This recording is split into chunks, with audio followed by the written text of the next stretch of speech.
oneração das exportações, que não, você acaba, então, cobrando tributos indiretos nos investimentos e cobrando tributos indiretos nas exportações. O que, do ponto de vista de um sistema tributário ideal, é um enorme erro de desenho. O sistema de tributos indiretos ideal é um sistema em que você tributa, você desonera completamente as exportações, desonera completamente os investimentos, porque isso tem um impacto muito positivo sobre o crescimento da economia, e onera as importações exatamente como se onera a produção nacional. Este desenho, esse modelo de sistema de tributos indiretos neutro, é um modelo de tributação do consumo. E, na prática, o modelo ideal é aquele em que a alíquota que o consumidor está pagando sobre o seu bem, sobre o bem ou serviço que ele está consumindo, corresponde ao imposto indireto que foi pago em toda a cadeia produtiva. É um modelo transparente de tributação do consumo, e não um modelo de tributação da produção, como é o que nós temos ainda hoje no Brasil. O que nós temos hoje de incidência acumulativa no Brasil? Nós temos o ISS, do qual uma parte é apenas incidência sobre serviços para consumidor final, e essa nós não consideramos. E uma parte que incide ao longo da cadeia produtiva. Em 2006, isso correspondeu a quase 10 bilhões de reais de arrecadação, essa parte de incidência cumulativa na cadeia. A CID Combustíveis, igualmente, embora na cadeia de produção de petróleo ela seja não cumulativa, como ela não gera crédito para os consumidores de combustível, ela acaba tendo o efeito de um tributo cumulativo. De novo, excluindo uma estimativa de incidência para os consumidores finais, chega a quase 4 bilhões de reais de incidência cumulativa. Mas o principal problema de cumulatividade que nós temos hoje na estrutura tributária brasileira é o fato de que, mesmo nos tributos não cumulativos, como o PIS e a COFINS e o ICMS, uma parte dos insumos adquiridos pelas empresas não gera crédito na cadeia produtiva. Então, apenas para dar um exemplo, a eletricidade utilizada numa fábrica gera crédito de ICMS, PIS e COFINS. A eletricidade utilizada pela empresa no escritório, ela não gera crédito de ICMS, PIS e COFINS, porque ela não foi incorporada fisicamente no produto final. Agora, o escritório é necessário para o funcionamento da empresa, assim como a fábrica. A empresa, se tiver só a fábrica e não tiver escritório, ela não funciona. É um custo para a empresa da mesma forma.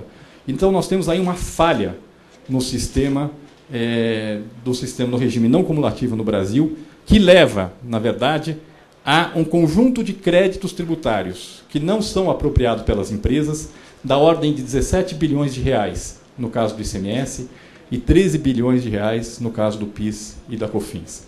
É um volume bastante expressivo de créditos tributados não apropriados, que acabam tendo como efeito onerar os investimentos e onerar as exportações brasileiras, prejudicando o crescimento do país.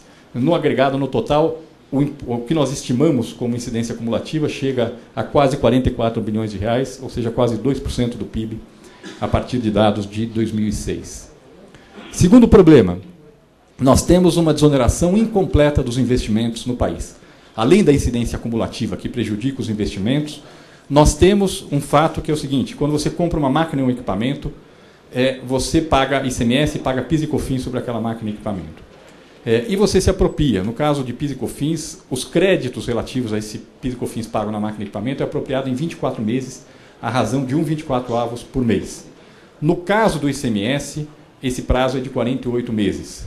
Então, na prática, o que acontece? Você paga, o investidor paga o imposto à vista e recebe o imposto de volta na forma de crédito a prazo. Então, que custo? Quanto isso representa em termos de custo para o investidor? Isso depende da situação financeira dele.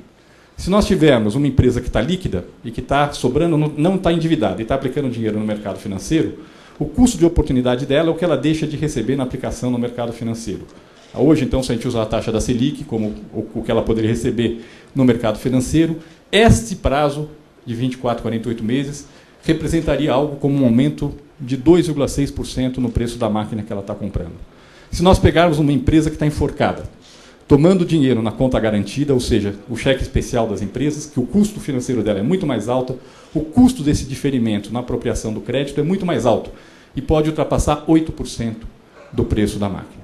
Então, na prática, em função deste prazo que nós temos aí de apropriação de crédito, PIS, COFINS e ICMS, nós estamos onerando o investimento e principalmente onerando o investimento para aquelas empresas que estão numa situação financeira menos confortável.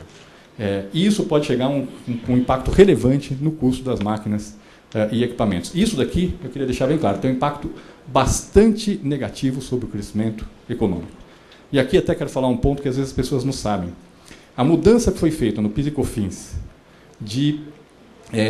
com a não cumulatividade, ela permitiu desonerar os investimentos. Embora ainda tenha esse prazo de 24 meses para apropriação do crédito, o fato é que, na época da cumulatividade, você tinha incidência de PIS e COFINS na cadeia produtiva das máquinas e equipamentos, e essa incidência não gerava nenhum crédito para o adquirente da máquina e equipamento. Era uma cadeia longa, nós estamos falando aí de uma incidência que podia chegar a 9%, 10% do preço da máquina ao longo da cadeia. Hoje, ele já pode se apropriar do crédito, é verdade, em 24 meses, mas isso teve um impacto de fato de redução do custo dos bens de capital no Brasil. E esse é um dos motivos pelos quais nós estamos hoje crescendo com uma alta taxa de investimento. Essas mudanças têm efeito, sim, sobre o potencial de crescimento do país, o potencial de investimento do país. Uma das razões pelas quais, não a única, óbvia, mas uma das razões pelas quais hoje nós estamos crescendo num ritmo acelerado e com um ritmo de expansão dos investimentos bastante forte. Estamos falando, então, no ano passado o PIB cresceu 5,4%, a formação bruta de capital fixo, ou seja, o investimento, cresceu 13,4% no ano passado. Estamos crescendo com um nível elevado de investimento e uma das razões que explica isso são as mudanças estruturais que foram feitas no passado. E é por isso, porque nós sabemos que aquelas que nós fizemos no passado tiveram um efeito positivo, é que nós temos segurança de que as mudanças que estão sendo propostas na reforma tributária também têm um efeito muito positivo sobre o crescimento da economia. Bom, o problema é que os principais problemas na estrutura de tributos indiretos no país dizem respeito ao ICMS.